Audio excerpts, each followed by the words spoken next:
Gracias.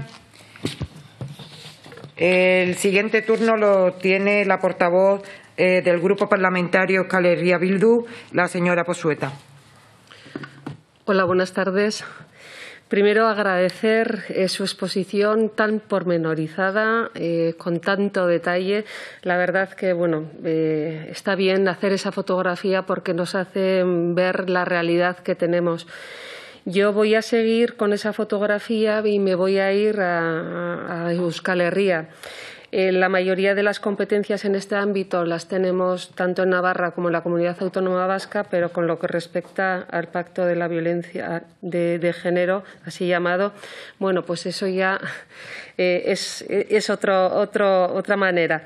Entonces voy a ir intercalando los dos aspectos y también, haciendo un seguimiento a los ejes que ha ido marcando. Me va a resultar difícil seguir el orden, pero a ver si por lo menos se entiende lo que quiero plantear. Como en un inicio se apuntó, desde el feminismo ya vivíamos en crisis antes del COVID-19. Entonces ya vivíamos esta crisis. La descarnada realidad que vivimos ha puesto en evidencia la vulnerabilidad de la vida y la necesidad de priorizar el cuidado.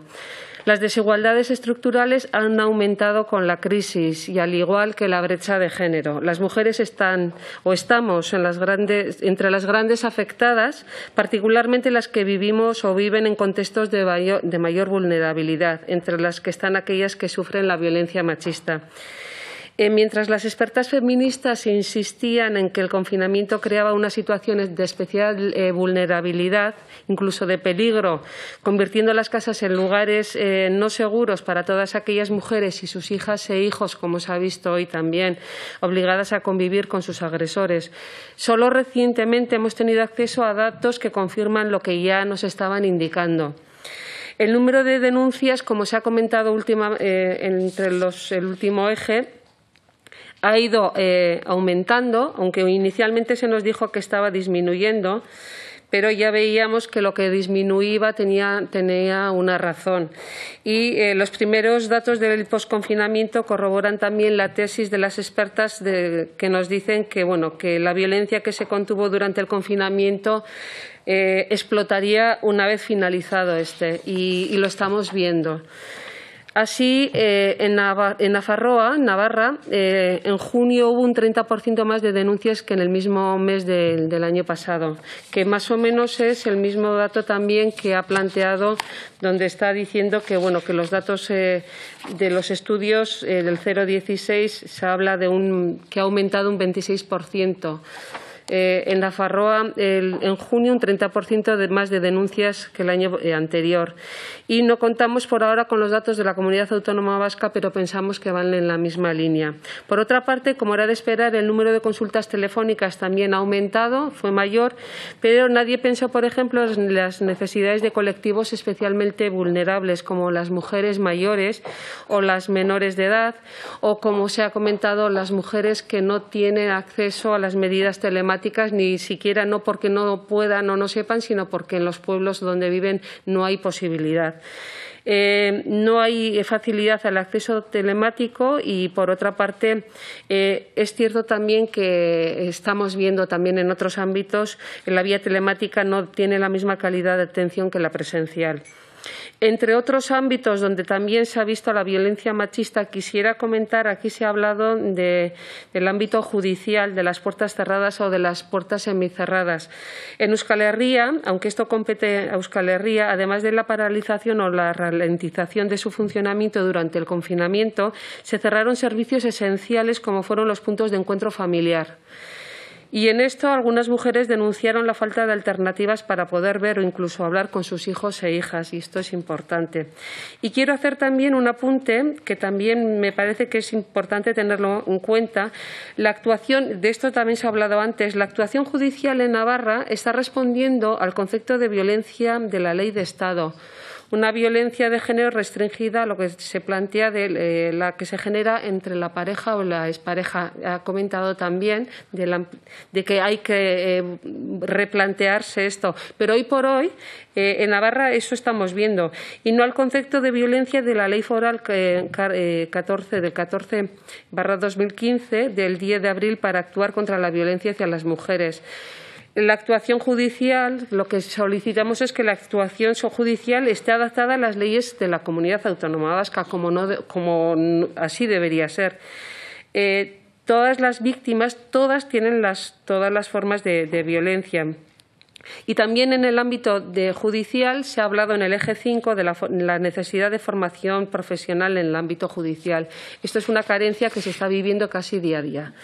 Otros servicios también han concentrado sus recursos como en la situación sanitaria, disminuyendo, por ejemplo, los disponibles a otras problemáticas. Eso lo estamos viendo también.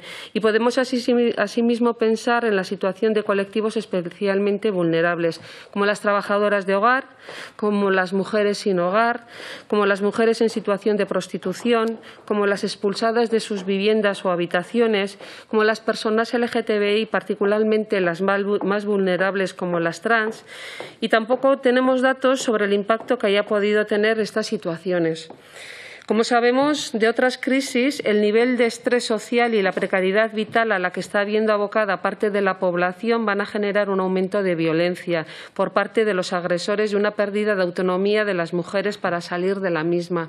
Esto también lo estamos viendo en el ámbito rural, donde cada vez más mujeres están acudiendo a los servicios sociales o a los servicios específicos para el tema de violencia hacia las mujeres con la violencia económica.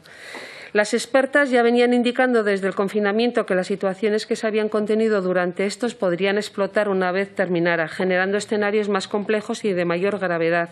Y ante esto necesitamos nuevas respuestas. Hay que analizar y conocer los nuevos escenarios para poner en marcha estrategias adecuadas, nuevos programas y políticas, oyendo de verdad a expertas y colectivos feministas en mesas o espacios de coordinación social e institucional que sean vinculantes.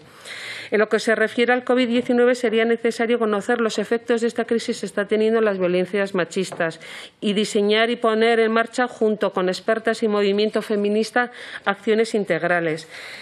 Lo de siempre, si no nos servía antes, pues mucho menos nos va a servir ahora. Y tenemos ahora la posibilidad también, como se ha hablado en el eje 9, de los presupuestos pueden hacer cosas concretas, como se va a tener en cuenta esta realidad en los presupuestos que se van a negociar. Debemos modificar el modelo de sociedad para ser capaces de visibilizar todas las expresiones de violencia machista, analizar sus causas y emprender acciones concretas y efectivas para erradicarlas. Voy a plantear dos peticiones ya más concretas. Hablando de Navarra, la delegada del Gobierno para la violencia de género en concreto, vemos que es necesario garantizar una máxima coordinación. Aquí se ha hablado mucho de la coordinación y del funcionamiento en red.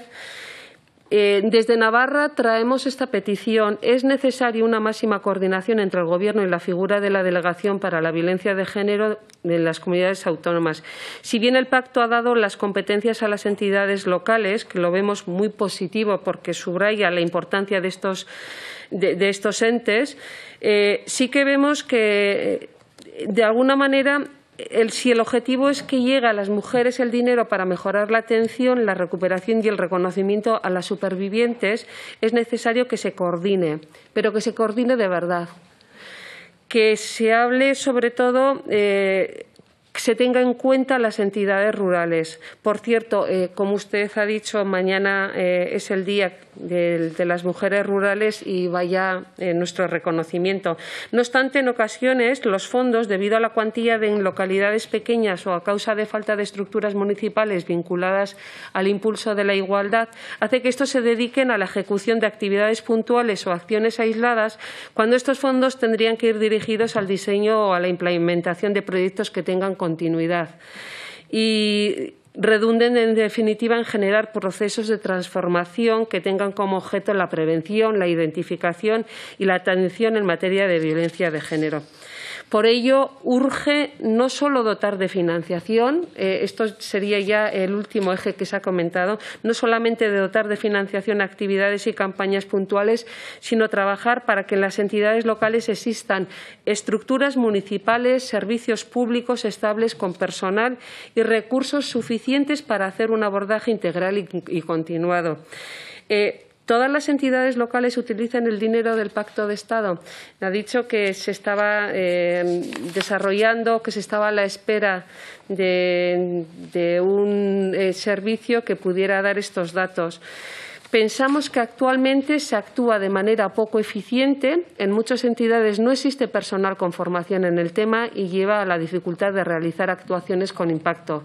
Es necesario profundizar en el seguimiento que se hace del destino de los fondos, conocer cuál es el grado de impacto que tienen los proyectos realizados, qué posibilidad de afianzarse en cada territorio tienen, cómo son percibidos por la ciudadanía y en qué modo o grado mejoran la calidad y condiciones de vida de las mujeres que enfrentan situaciones de violencia de género.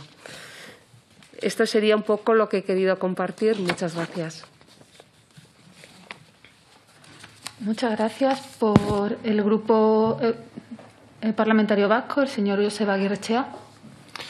Gracias, señora presidenta. Señora delegada, bienvenida.